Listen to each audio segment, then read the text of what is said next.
Are you struggling to grow your YouTube channel? Does it seem like you're just stuck at 0 while other people tend to pass 1,000 subscribers super quickly? Inside this video, I'm gonna break down my strategy that I used to be able to get from 0 to 1,000 subscribers within 30 days. It's the same strategy that I used to get above 3,000 subscribers within 60 days. No gimmicks, no hacks, just a straightforward step-by-step process that I use to continue to grow my channel. Let's get into it.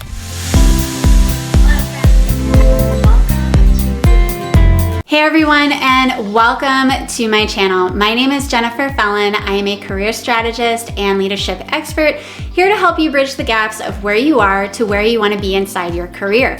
Inside today's video, I wanted to explore how I grew my subscriber count super quickly from 0 to 3,000 plus subscribers in under 60 days. Let's get right into it. Back in 2023, I started my business, Jennifer Fellon & Company, and we finally started to launch my site, jenniferfellon.com. On the site, we did a ton of different testing, and one of the testings that we did is we wanted to do a soft launch of YouTube. I went ahead and I filmed quite a few different videos, and we posted the videos up and we really took a look at the different styles. When I looked at the different type of metrics inside of YouTube and what made videos go forward and what didn't make videos go forward, I ended up taking all of the videos down and taking a step back. When I took that step back and I really looked at how I want to encompass YouTube, the video editing styles that worked, the video editing styles that didn't work, I really wanted to relaunch the channel with a particular plan and a proven strategy. So that was the first step that I took inside this whole thing with YouTube, is really having the mindset and really having the understanding of YouTube and the whole encompass of itself. YouTube is a marathon, it's not a sprint, and having a channel and really looking at that is really deciding why you want to have a channel and really the strategy that you want to have inside it. And I really took that time to step back and really plan out and say, okay, how can I use the channel to continue to grow my business? And what I wanted to do is to have a particular type of niche for that channel as well. So in 2025, at the beginning, or December 29th, I decided to relaunch my channel with my first video. I took the time and I took a sincere amount of time to really practicing editing with different videos that I had to really encompass a newer style that matched modern videos that I saw today. The video that I launched was Tell Me About Yourself. And in that video, although that was pre-edited, I really looked at the editing style that I wanted to go on the channel. The second video that I launched was the STAR method. And those two videos were pre-planned because those are my #1 blog articles that people typically read. Inside my podcast on the Career Vault podcast, what I also have on there is I have those two same episodes. Now, they're recorded differently, but they're some of my most downloaded episodes. And when I decided to try YouTube again and say, okay, I'm really wanting to make this and I want to make sure that it's a marathon and I design it out, what I did is I decided to launch with 2 videos that I felt pretty good with and understanding how to kind of encompass and jumpstart my channel.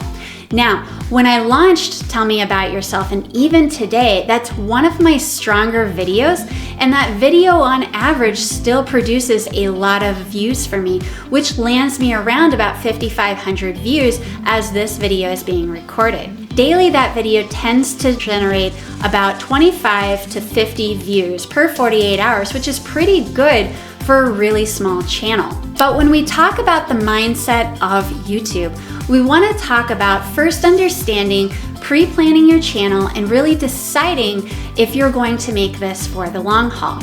And the reason why I say that is often when we start a YouTube channel or we start a podcast, you want to look at what is the content style that you want to be developing, and then once you run out of topics, what season 1, season 2, and season 3 really look like for you as you're going to continue to grow and build your channel, and what is the type of audience that you're particularly trying to reach. So the next step that I really focused on is really looking at niching it down and really deciding what I want my channel to be about. I've toyed with the idea of launching quite a few different topics on YouTube, but really understanding that, okay, I'm going to have to niche it down and really create content that really drives to the particular audience. What this is going to do is it's going to help the YouTube algorithm really decide who to showcase your content to and what type of audience you're looking for. When you find your particular audience or you plan out that particular audience, you're able to niche down and really create content inside those videos. And what I recommend is really going through YouTube and looking at those content videos that you want to put out there, but really looking at other YouTubers and seeing the style and seeing the particular type of message that they're demonstrating and really looking at how you want to convey your own message. I always tell people, when you are starting YouTube, you really want to take that time to step back and plan your videos. Planning your videos with the right content that you've researched and having a good strategy can only help you down the line. But having a pre-recording time that you can commit to every week, such as an hour, for me, I really only need like an hour to an hour and a half, it's really gonna help you long term. And the reason why is because when you have that set dedicated time, you can start to be consistent. When you're consistent inside YouTube, the algorithm favors you a lot more because you're showing up every week with a brand new video. Now, for me, I only like to do around 1, maybe 2 videos a week, but mostly 1. And that's kind of what I've committed to. Inside my strategy, and one of the ways that I look at it is making sure I plan my content 2 to 3 weeks out and have a bunch of different ideas that I want to go with. And I sat down and I really designed out that content strategy. Then what I do is I really take about a week with that particular topic, generating different kind of content ideas for that video that I want to have. And with that video, practicing different intros and maybe different content sections that I want to align together. But really taking the time out to design, having a content strategy and planning out having 2, 3, or 4 videos so that way you're a few weeks ahead. And then when that moment comes and you have that time and really understand the ways that you want to go about filming and how you want to film, it's going to give you time that you are able to make mistakes when you're filming your videos, and really understanding that maybe if you're like me, I don't like anybody to be home when I do my videos. So I like to take time where I have that moment or that hour to really plan my content strategy, practice my content strategy, and then go live on a video, being able to record it. Another key area to really keep in mind when you're recording videos is you want to make sure that you solve a problem. YouTube isn't always about what you specifically want to post, but it's about what people are searching for. And understanding that is going to be a game changer for you. When you go and you search YouTube or you look at different types of videos that are out there, you want to look at what people are searching for, and then you want to look at how many views that there are for specific videos. Having that is really going to help you because you're going to understand what people are searching for, and you should take that step back and really understand how are you going to solve that problem. Each of the different videos that I've created have really been a solution to a particular problem, and inside my niche, it's really been centered around interviewing and how to land an interview, but also how to game and how to plan for those interview questions, landing a solid answer each time. But I also go into that as well whenever I have a video. It's really saying, hey, you can come here to get more content. You want to have that strategy behind it. How are you going to solve not only the first problem, but how are you going to solve multiple problems? And that's what happens when you have that power of YouTube, because at the end of the day, YouTube is a search engine. It's very similar to Pinterest, where you see that there's a search engine optimization, and that's going to be what brings your videos to life, is when people are searching it and they're able to find you on YouTube within that search mechanism. I think search engines are a huge benefit because unlike Instagram or unlike a TikTok, once you post that video, it really kind of dwindles out over time. And I've slowed down my Instagram strategy, really focusing just on YouTube, because the video can be searched and it continues to generate views for years to come, and basing my content strategy for long term. So kind of the recap.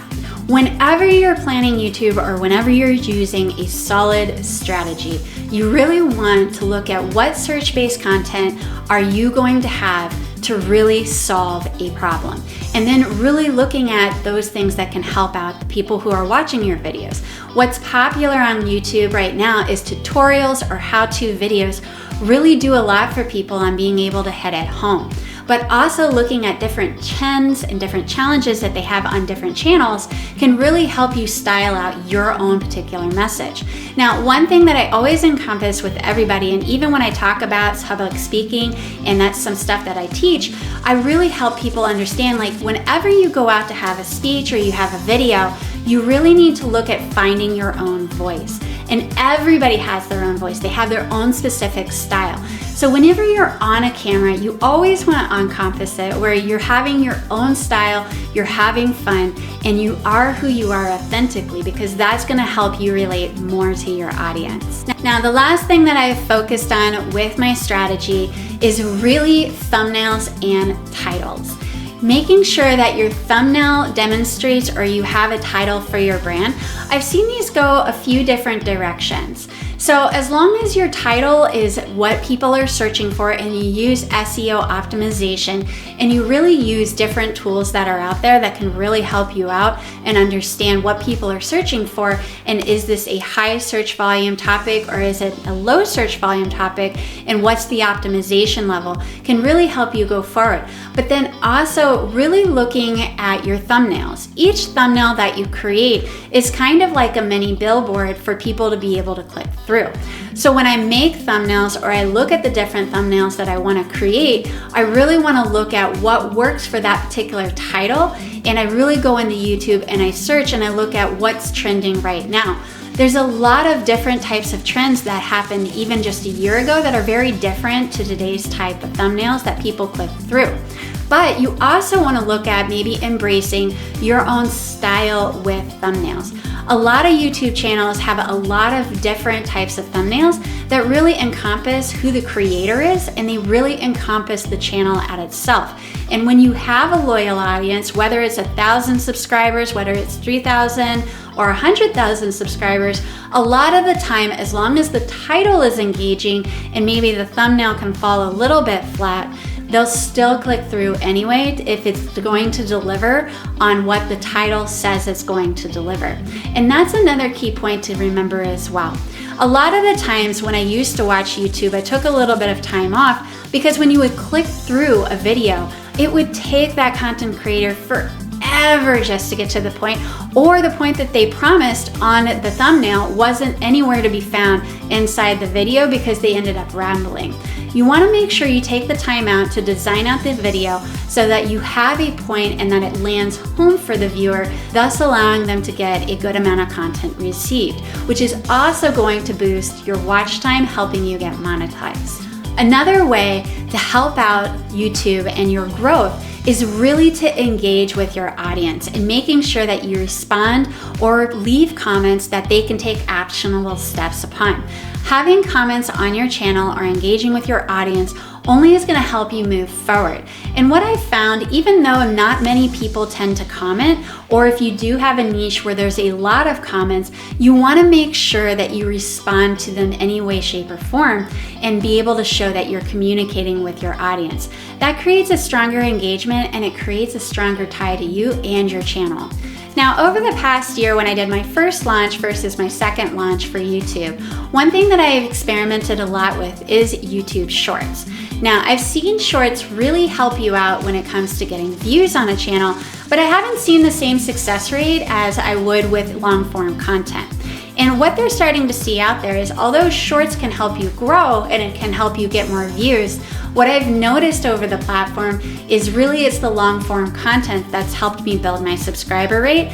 And even though I continue to make shorts, I don't make them as predominantly as I do, and I don't focus on them as much as I do for my long-term content. You can also repurpose a lot of your long form content into shorts, so that way your key points that viewers are watching on your long-term content, you can send those out into shorts, and sometimes they actually take off pretty well. I've had some shorts that have really hit sky-high views, and I've had some shorts that fall flat. but both are different ways that you can continue to put yourself out there and continue to get views. Once you hit 1,000 subscribers, it starts to get a little bit more easier in understanding what your subscribers are looking for and what people are viewing on your channel.